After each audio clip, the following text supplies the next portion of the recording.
I know that you are. You're going to love this. I have been preparing for this.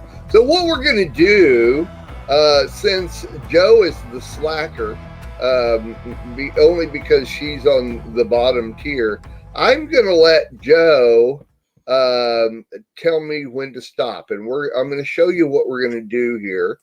We're going to go to full screen. I'm going to show you this, and I got to get all my ducks in a row here. So what's going to happen is that let's do full screen. And what's going to happen is you're going to see a compass come on here, and it's going to start spinning. What you're going to do is tell me to stop. And when I stop, whatever place like north, northeast, southwest, wherever it stops, we're going to go to that list. So there's actually 8 lists, one for every different place that you can go, and we'll do it from there. So here we go. Let me make sure I got this ready. I lost it. Okay, so Joe, say stop when you want to say stop. Wait till the compass comes in. This is the first time I'm doing it, so.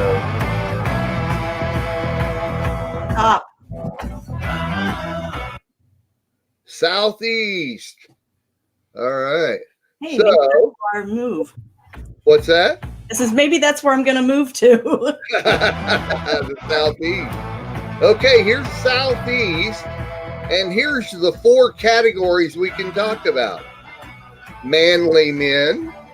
I don't have all the answers yet. FOMO, which means fear of missing out, or the answer is easy if you take it logically. Which one of those 4 would you like to talk about? Oops, I don't have, I lost it. Sorry. I don't have all the answers yet. I don't have all the answers yet. All right. So, that's my motto. Okay, so that's the subject we're going to talk about today. And so each one of us can give our own little depiction of, if I say, of course, all of us, none of us have all the answers yet. So let me start off with, since you picked the topic, and I'll start off the discussion here with, there are times when I want to be the dominant person with everything. And it seems as though I have the answers to everything, but I know that I don't. But I still, sometimes I like to think I do. And if I don't, then I'm going to go search out what I don't have an answer to. And I want that answer. I want to be able to know that I can, I love the fact that we're in the internet age and we can go to Google and search things out and find answers to practically everything. It's interesting that Adina, my wife, was having a little trouble with her new laptop yesterday, and it kept glitching on her, and she was using like Microsoft Word, and it kept updating and messing up what she was working on. So I came in and I knew what the problem was, and we rearranged everything so that it would work for her. But I told her, I says, literally you can go to Google, start your search with Windows 10, and you can search out basically anything, and it'll give you the answer that you need for most everything that you want. But that's not how we should live our lives, because the answer to the most of the questions that we're searching out is right there in Torah, is right there in our Bible. And I was thinking a while ago, Abigail, when they told you that you should write a short book. And I'm thinking, well, the most successful book in all time was pretty doggone thick. What do you mean, right? Write a short book, but anyway, we don't have all the answers yet. I don't have all the answers yet, but I know a book where we can go get most of them, and they'll steer us somewhere else. So Abigail, you want to take it from there? The topic is, I don't have all the answers yet. I just have to interject one thing. Oh, well, you can go. You go. I want to. But the Bible is made up of 66 books, and Obadiah got the memo. I didn't get that one.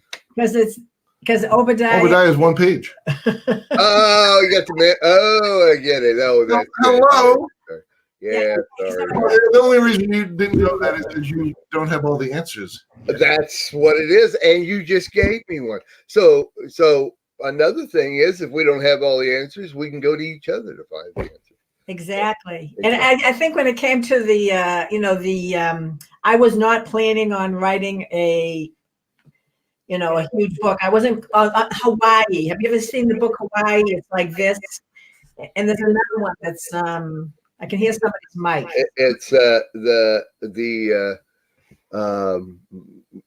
what is it of mice and men? No, it's the War and Peace. Yes, that's that one there. That's another one that's huge.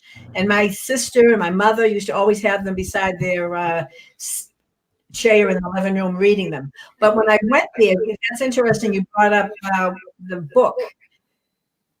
They told me, I'm hearing my voice. I don't know why I'm hearing my voice twice, but I don't either. Here, I'll. Yeah. Okay, now can you hear me? Okay.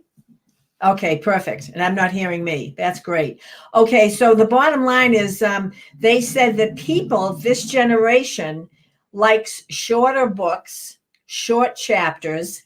They hate to start reading a book and then have to stop in the middle of a chapter. And so I thought, I get it. Now I know that answer.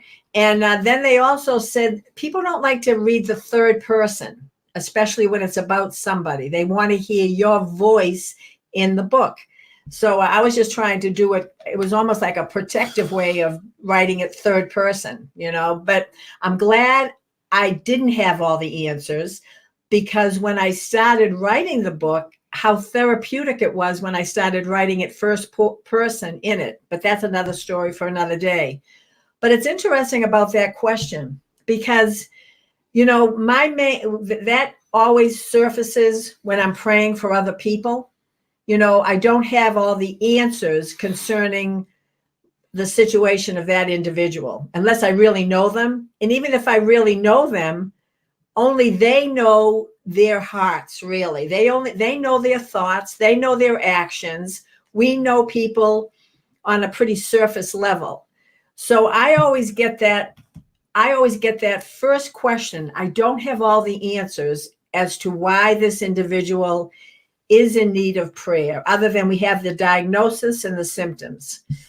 And this is where faith comes in, and I love it. Because I don't have all the answers, I have to go to the one that does have all the answers, that knows that individual from Aleph to Tav. And so that has always built up my faith. It's always caused me to persevere, especially when it comes to close people that we're praying for, when we're praying for family, when we're praying for people that we have known for years and they're challenged with various issues. And it's always so refreshing to me that Abba has all the answers. He knows everything. Now, he wants us to do our due diligence. There's areas that he wants us to dig. He wants us to search out his word. He wants us to go through the process of life. And James made a really interesting statement to me. We were talking about our lives. And I was talking about that little book shares a lot of my mountain peaks and my valleys. And he said to me this one statement, because I didn't have all the answers on this journey. I just knew I had the destiny. I was trying to reach a destiny. Did you ever go on a trip and you don't have all the answers? You're on the trip. You're saying, I have a destiny. Mark, I'm going to Pennsylvania, and I'm on my journey. And you've got your GPS, you got your car, I'm all set.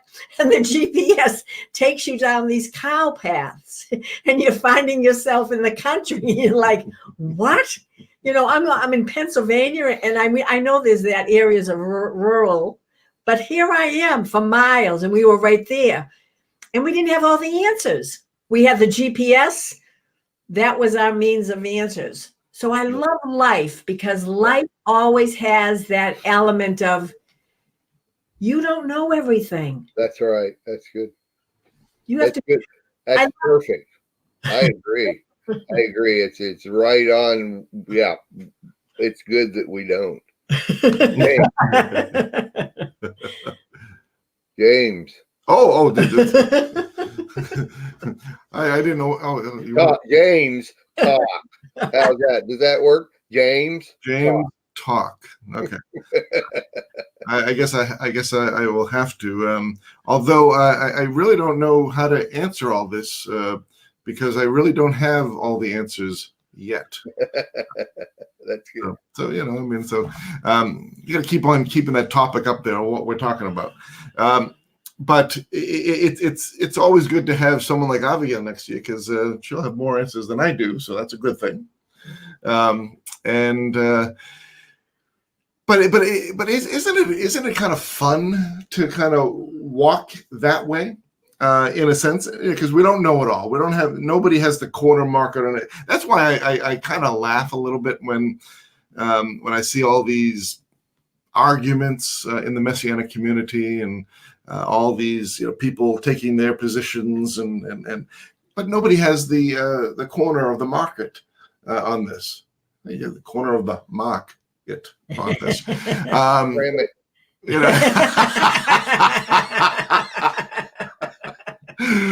We could go a lot of different ways on this, and I am convinced, Mark. I am totally convinced that you do need a sidekick. Because sometimes you do need your sidekick. So, so it's a good thing to have someone like Sandy, next to you once in a while. And now Joe, Abigail, and myself are going to have to be that substitute for you today, at least. But that's okay. You good with that? Okay, that's all right. That's good. Adina's in the next room. That's what I was going to say. Adina's doing a good job. Yeah. So if we see that curtain move behind you, There it is. See the hat fly off, then that's fine. I just grab another hat and we'll go on. Talk about hats. I mean, you got a lot of hats right next to you. That's great. Oh my goodness. Oh my, my. Look at this. I'm so excited to be in on something that's first. We definitely don't have I definitely don't have an answer to that. That's fine. We'll let kraM come in. I like what Miss Abigail said when she said that they only wanted one chapter on things. We have one chapter. We just make them real long. But listen now listen. If folks don't like to read books, why get you a family storyteller like I am? I'm the storyteller for the family. Just get one like that and just teach them. Just teach them, and they'll go, and people gather around, and the little ones just get so excited when you tell them stories, especially when they're true. That's right. All right, I want to let James finish, and then we'll let kraM come in here. I didn't mean to interrupt. Oh, it's okay. It's just interesting because we're talking about, I don't have all the answers yet, but she wants to talk about manly men. Yes, I really thought you were talking. I'm not married, I'm not married, so I like manly men, especially when they're like, it's all right, manly men. All right, James, go ahead, finish up what you were saying. How do I follow that? Yeah, I know. But kraM, I just want trying to look to see if you have one of those price tags on your cap, because you remind me of somebody. No, everybody knows you take the price tag off. All right, well, that was way back in the day when they kept kept a hold of everything, you know, and the depression, you didn't let in a scrap of nothing let go. That's why they held on them price tags they might have used later on. But now we don't. We got President Trump in, and everybody's got all kinds of, I mean, a pot in every chicken, or chicken in every pot, and a mule in the shed, and corn in the field. So, you know, it's all good. Amen. Amen. Yeah, because what we were talking about earlier with that urban definition of kraM. Mm-hmm. Wait. I missed that. It's all right. It's all right. I know. You don't need to know. We'll explain that later. But again, it's just wonderful to you know. It's actually liberating when we realize we don't know what we don't know what we don't know, and that, as Abigail was saying, that we diligently seek him and he gives us answers, but he gives us answers when we need the answers. He doesn't tell us everything all at once. He doesn't just open up and download everything into our beings. As we diligently seek him, he opens up our eyes so that we may see the wonders from his Torah, and be able to use that on our journey. So that's you know, that's again going back to the we don't have all the answers yet, and that's okay. It's okay to be like that. It's actually liberating and a powerful way of walking, because our trust is in him only.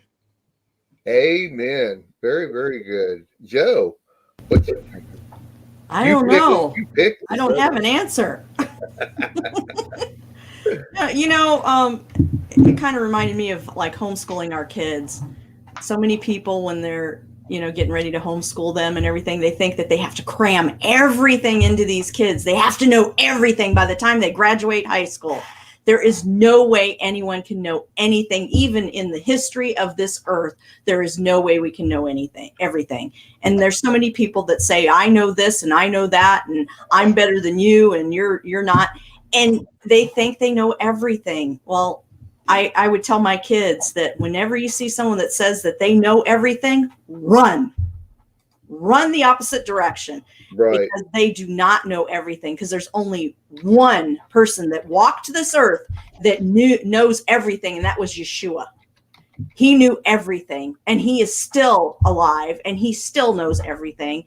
And we don't even have the hangnail of what God knows. Very good. That's exactly right. That's right.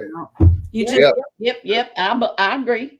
Yeshua knows everything, but you know what? He didn't tell everything. He doesn't tell everything he knows. What's it say at the very, very, very last in Deuteronomy, the very last thing that was said? Oh, come on. I had it right there.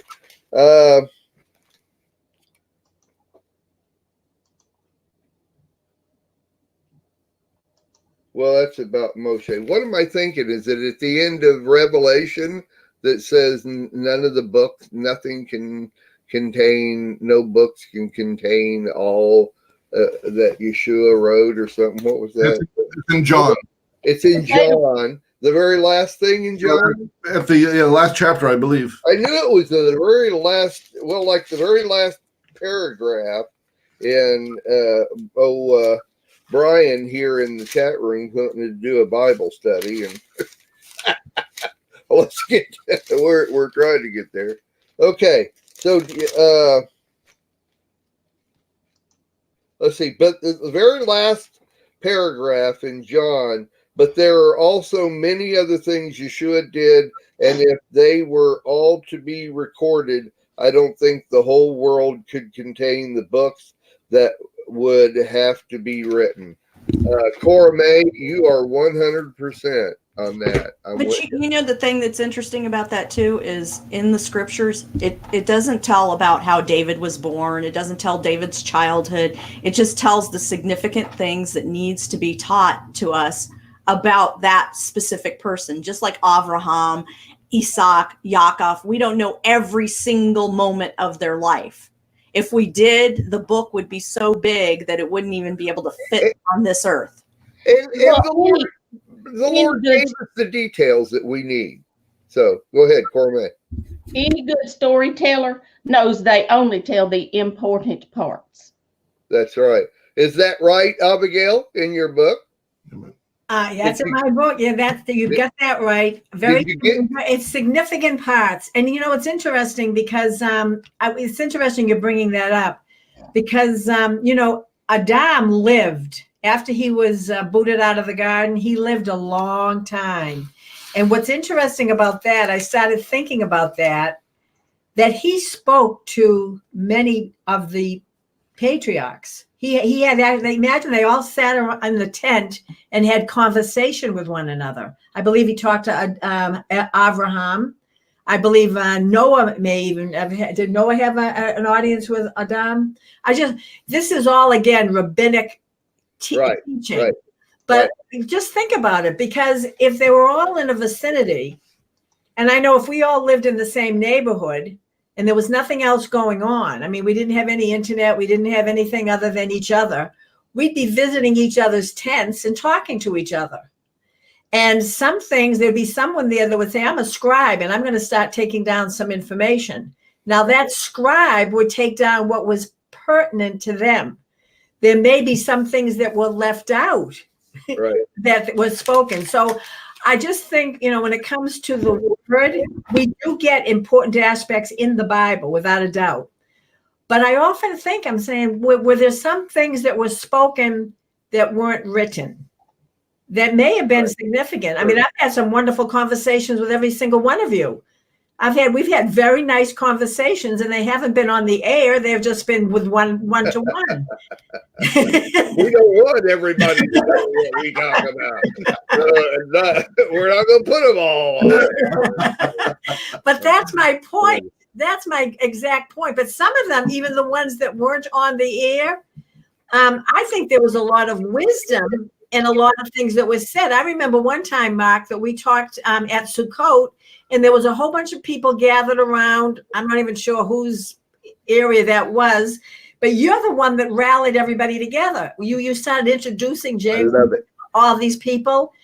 Yeah. And I'm like, oh my goodness, I've heard of you. And then they'd say, well, yeah, I've heard of you. And we started sharing common denominators.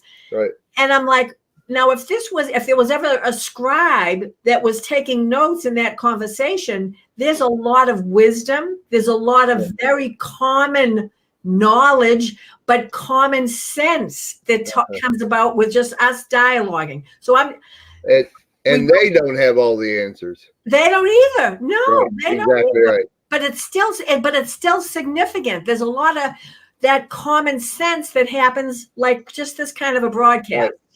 Right, I like common sense. I love it. I love that input. Isn't it great how you can just come up with any topic and it will expand into anything, and you can bring it back to the Lord. You can get people saved with any topic, even hermetically sealed.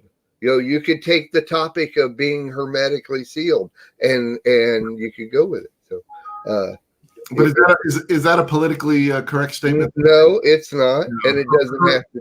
Hermetically sealed? No, it doesn't have anything. Whatever the word is. Yeah, I know. Why are you talking about Herman? Herman. And I think what Miss Abigail is talking about is the family storytellers. They had family storytellers from Adam on up, and they was the one that passed it down. And then finally, you know, when they learned how to make them little squiggly letters and stuff, that's when Moses wrote it all down for us. But even if it's not written down, we still got the storytellers that tell the story. See, I still have a job. The internet may go down. We may run out of ink, and we not even have a stick to scratch in the sand. But if you got a family storyteller that's preserving them stories, why, my stars, it'll go right on.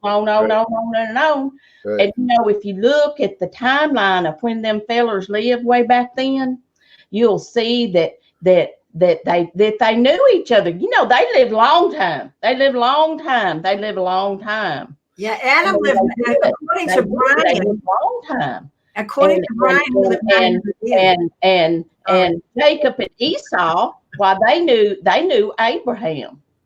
They knew Abraham, and so don't you reckon Abraham told them their stories that they needed to tell, and you know, that's just how it goes in families. You know, like we tell our story about Jonathan, Aaron Reefbaum in the Hammer Wars. We just had that. This, you know, Right. more. And that's up on the website for people to watch. Very good. We have another wonderful guest here. Rabbi Daryl has joined us, and it was fun to see you pop in, but then you had to pop out because somebody walked by in a robe or something, I think. But you weren't supposed to see that.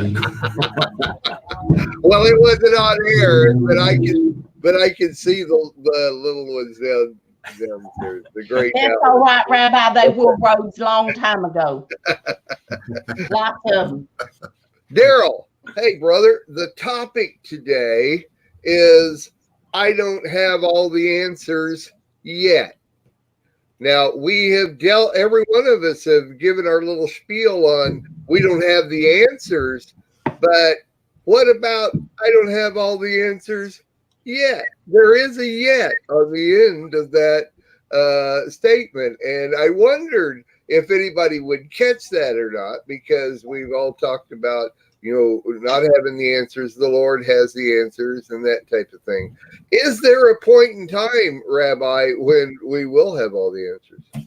Well, I got it yesterday, so I don't know what the rest of you are waiting for. All right, Daryl, it's been real nice having you on the show, brother. And just remember, the answer is 42. Listen, come back when you can't stay so long. Yeah. So what do you think, brother? I don't think we'll ever have all the answers. I think one of the reasons why we get to live with God for eternity is because it's going to take us that long to figure him out.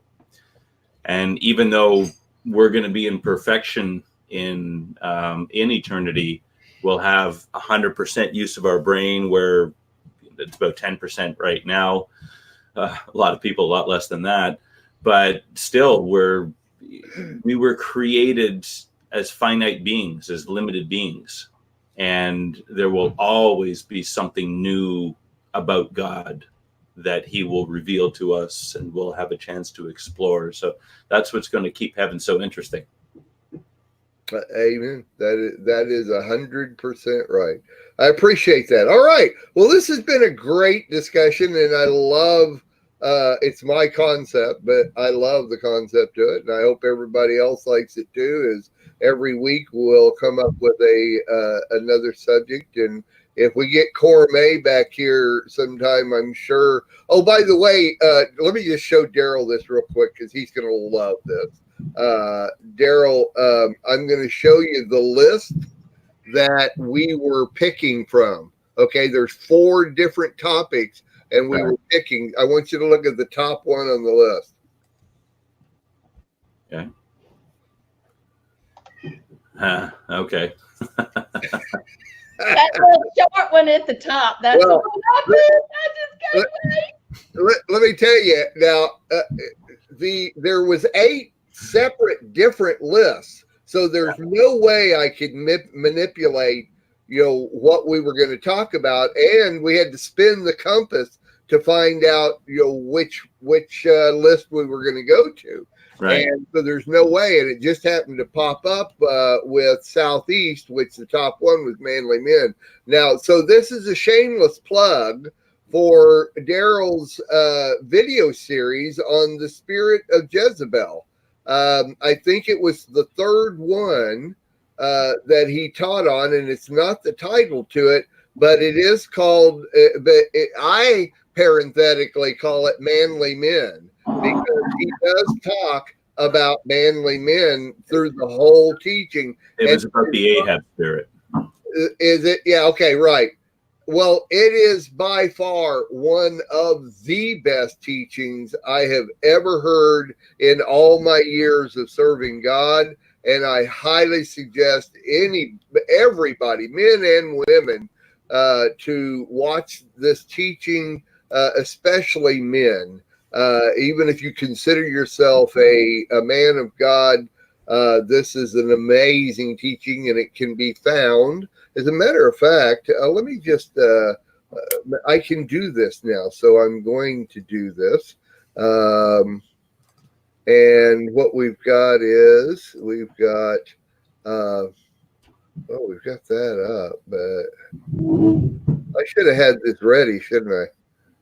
Oh, it would have been so nice. Anyway, oh, it's coming up over there. Did you throw Jezebel out the window? Anyway, go to the website. Throw her out that open window. Just Don't get ahead of us, Sherry. We're getting to that. I'm going to cover I know that. you got to be thrown out that. That's what we do. I mean, we find a Jezebel in our family. Ain't gonna fly. Well, his teachings are absolutely amazing. His whole series here is very, very good, and I would like everybody to go. Now we're going to do it. We're going to go here and here. And you're going to get to see here that if you'll go to the website and you'll go to like video series, and now of course it won't. Oh, it won't. Just go to video series and go to his teaching. Well, let's be nice. There we go. Spirit of Jezebel. You pick that one there. And this is, see how easy it is to get around the website. And that is not a shameless plug. That is what it's all about. So the third one, Characteristics of Ahab's Spirit, is an amazing teaching. They all are. I highly suggest it. And because it was such an impact on me, I actually made it one of the topics that we can talk about, which Cora May would love to talk about. Though I know Cora May's not married, but Sherry, Bob needs to know this too. So anyway, Mr. Mark and Rabbi and everybody, Jezebel's a spirit, but she can't fly. Chunk her out the window. Just get her and chunk her. Hey, we have another guest here with us, Milena. Thank you so much for joining us. And we don't see you very much. Maybe on Friday morning, sometimes in War Room. But Milena Weinberg is a prayer warrior here on the Lamb Network, and we appreciate you coming in. So thanks, Milena. The topic is, I don't have all the answers yet. Would you like to respond to that? Well, I told her this morning. Oh, told me everything. Oh, yeah, okay.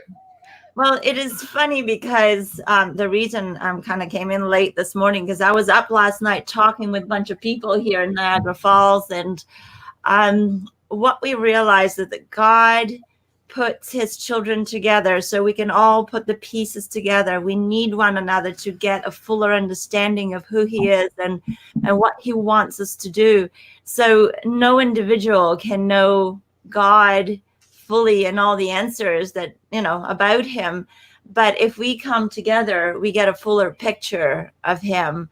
And it was so amazing because each and every one of us is given a piece of the puzzle, and we kind of click together, just like we're on the screen right now, a bunch of puzzle pieces coming together. So that's what I realized. The answers are coming through others, through experiences, and it is amazing to know that God talks to us all the time. It's just, do we listen all the time? That's right. That's exactly right. Exactly right. Well, very good. Very good. I appreciate it. Okay. Well, we've got about 15 minutes left in the show. So, this has been an amazing. What's the goat that I'm supposed to know about? The goat. What's the goat that I'm supposed to know about? The goat. I am sad to report that somebody got my goat, Mr. Mark. Oh, is that right? Yes, that's Okay. right. Somebody Well, went into the Walmart parking lot and bought that goat. They got my goat. Okay. Well, I'm sorry, but I can't go get it back for you.